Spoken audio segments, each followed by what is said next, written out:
Hi folks, welcome to the Prepared Homestead. This is Travis. Thank you all for stopping by to watch. Well, are you ready to live in a third world country? Because that's the path that we're headed right now. I know that's not the politically correct term anymore. Anymore, it's a developing nation. But that term only works for countries that are at the bottom and they're actually trying to improve their situation. Whereas here in the United States, we're trying to destroy what we have.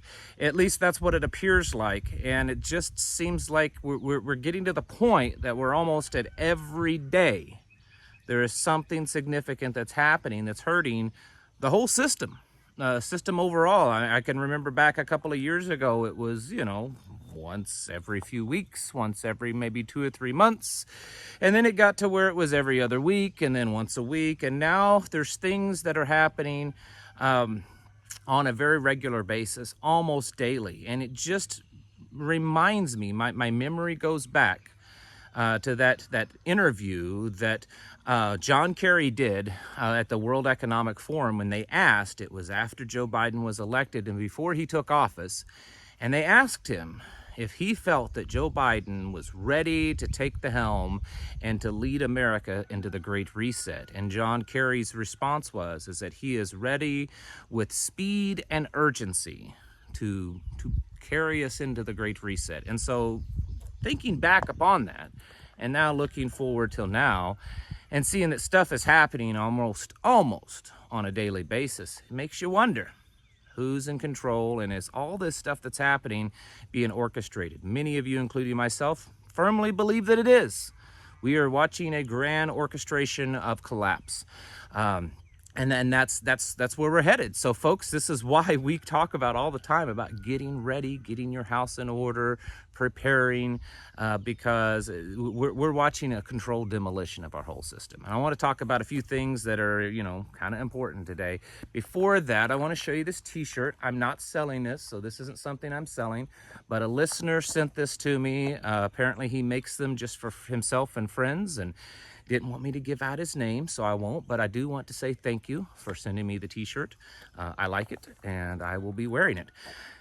So, if y'all been watching the stock market, for those of you that play with the stocks, for those of you that have money in the stock market, and especially for those of you that have your retirement, they're saying that about $3 trillion in retirement funds have been wiped away in the last several days in the stock market. We've seen, of course, the interest rates go up, which is causing housing costs to go up. And I'm seeing reports all over of people saying that they can no longer afford to live in the house that they're living in. So they're either selling or they're just going to let it go back to the bank. Makes you think that this whole "you'll own nothing and be happy" slogan might have some teeth to it.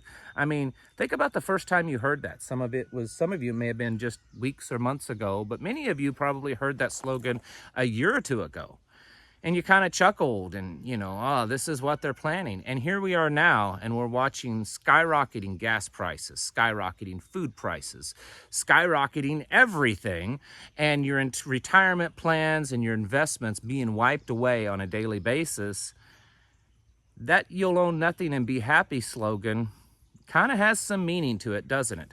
And that's, it's right before our faces. We're seeing it play out.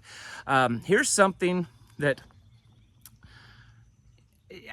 do they really believe that this is all just coincidental anymore? Before I get on with this, does anyone really believe that the things that are happening, it's just a run of bad luck? I mean, certainly there's no one orchestrating this. There's certainly no one in charge that's doing this kind of stuff. It's just, we're just in a bad run of luck.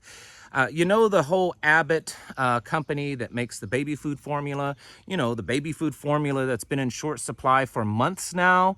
Well, they finally got FDA approval to open back up and to go back into business into producing baby food formula just days ago, only to shut down once again because they say that the bad weather has caused their factory to flood and they got to shut it back down again for several weeks to clean it up and to, reinspect and all that kind of stuff. So all that excitement that we're finally going to have some baby food, baby formula to feed all these babies, well, it's been put on hold once again. Just a little tidbit of advice for those of you that maybe not be able to breastfeed. Well, let's see, that advice is not a good word. YouTube censors don't like that kind of word. I'll just tell you something. I have children that are older children now and are very healthy, and they were raised pretty much on raw milk as an infant. That's right, you hear all these stories, but hey, it's possible. I know several people that they weren't able to breastfeed and they gave them raw milk. Something to think about. Anyway, so the formula problem is not gone away. It's gonna get worse because all this excitement that it was gonna start being manufactured again, and guess what? It's not. So, and it's almost comical at this point that all this stuff is happening. It's almost comical at this point when you see more factories being burned and more cattle dying and gold being stolen right out from under. There was, I don't know if you saw that, 20 shipping containers filled with gold and silver ore just are missing. If it wasn't so serious, if it wasn't so devastating to people's lives, it would almost be comical. It makes me think that maybe I should just start a comedy channel. I mean, because I think that the reality is much funnier than any kind of comedy that I could come up with. Anyways, going along with the things that are actually tragic for a lot of people, and this one's a big one, and this is one that you need to be serious about getting ready, and this is something we've talked about quite a bit lately, and that is the electric grid not functioning and being shut down for a lot of you throughout this hot summer. Many of you are dealing with the heat right now, okay? The heat index today here is 107, 108, and it was hotter a couple of days ago, and they're saying next week's gonna be even hotter. I mean, we're a good 10 to 12 degrees above normal right now here, and I know many of you are dealing with that. And here in the Midwest, it seems to be hitting the hardest. And guess what? That's the area that they say that's going to be the hardest for them to keep the electricity on. There's been Facebook posts on different electric companies' websites, their Facebook pages, warning their customers that, hey, this is going to get shut down. Here's an article here from the Herald Times, and this one is talking specifically about Indiana, but the information in it pertains to anyone in the Midwest. And it's talking about the Mid-Continental Independent System Operator. It's called MISO, or it's an acronym for MISO. And this is the organization in charge of controlling and operating the grid. Okay, and in the Midwest, here's a map. I'm going to show you this map here, and those areas that you see on the map is what this article is talking about, and that's about 42 million homes is what they're saying. And this MISO is putting out the warning that they're not able to keep the grid going. There's different reasons. One of it's because the population has increased in these areas. People are moving into the Midwest. The weather, the climate, it's hot. But the biggest reason is because they've had to shut down old systems without having new systems to take their place. Because that makes a lot of sense on an electric grid.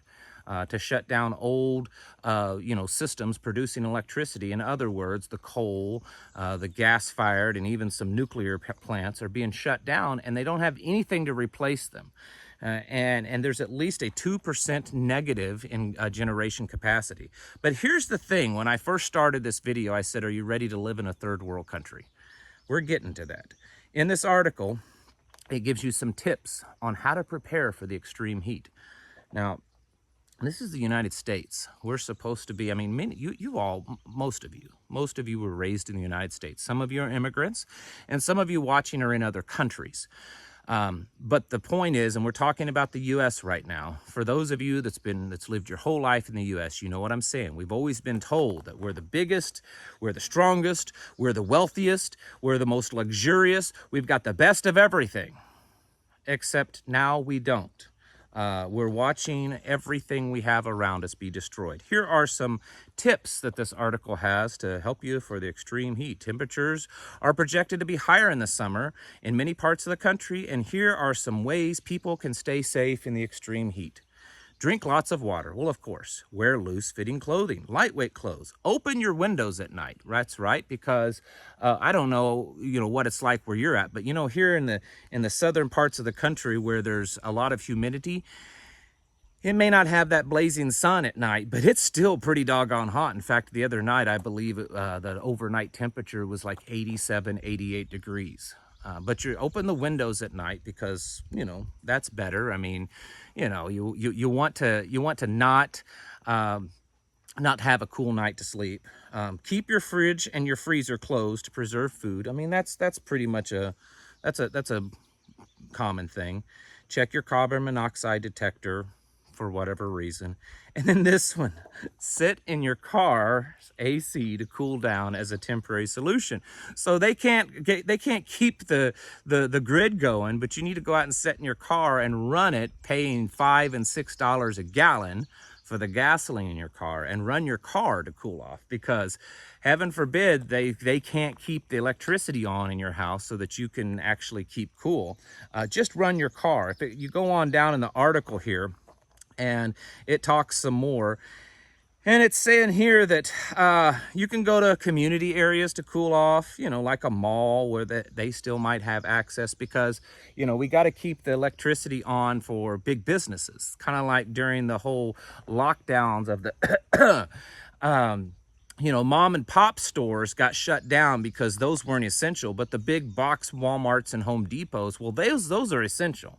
The little clothing shop or the small restaurant or the little hardware store, they got shut down. They, all across the country. But the big box stores, those are essential.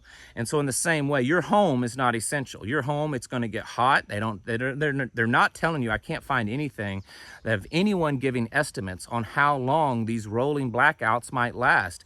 Apparently, they're expecting many of them to last for days, because they're talking about food spoiling in your refrigerators and freezers in this article. But you can go to the big malls and the big Walmarts and stuff, because they're going to leave the lights on for those places. I mean, just go out and spend some money. It goes on to say, people can coordinate with their neighbors as well to prevent the loss of perishables. Based on research, disconnected households can lose their entire fridge of food and a loss of at least $300. $300? Well, maybe that was in 2019. But if you've gone shopping lately, a fridge full of food is going to cost you a lot more than $300.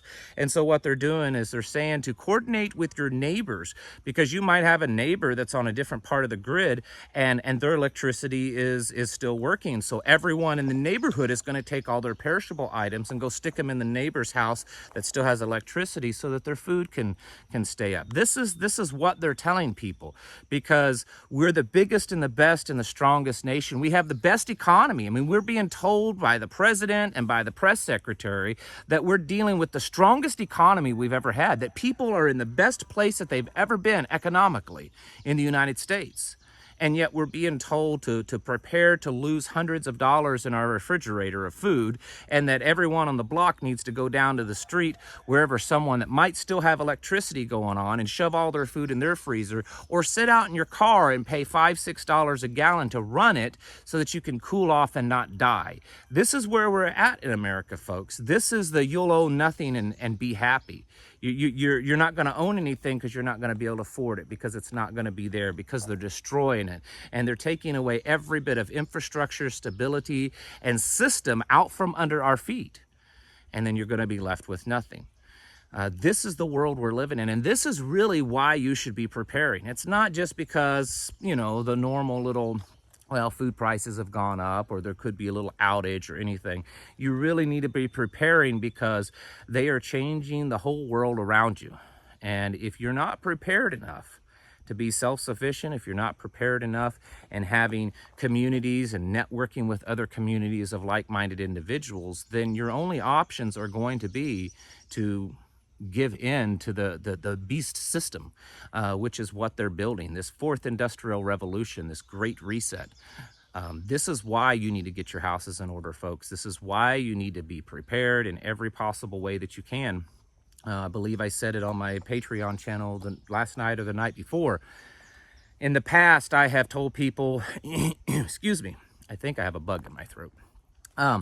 Seriously. Last night I was telling people that in the past I've told people that, you should prepare, but don't get obsessed about it. Don't make it to be something that interferes with your family and everything, or that it interferes with your normal life. You need to have some downtime and just have time set aside to do the prepping, but it may not necessarily always need to be the most primary thing in your life. I think that we've gone beyond that point. I think we're at a point now that you do need to make it a very top priority in your life. You need to make it one of the most important things that you do right now. Of course, it doesn't come between you and God. It doesn't come between you and your wife and your family, but you do this because of your spouse and your family.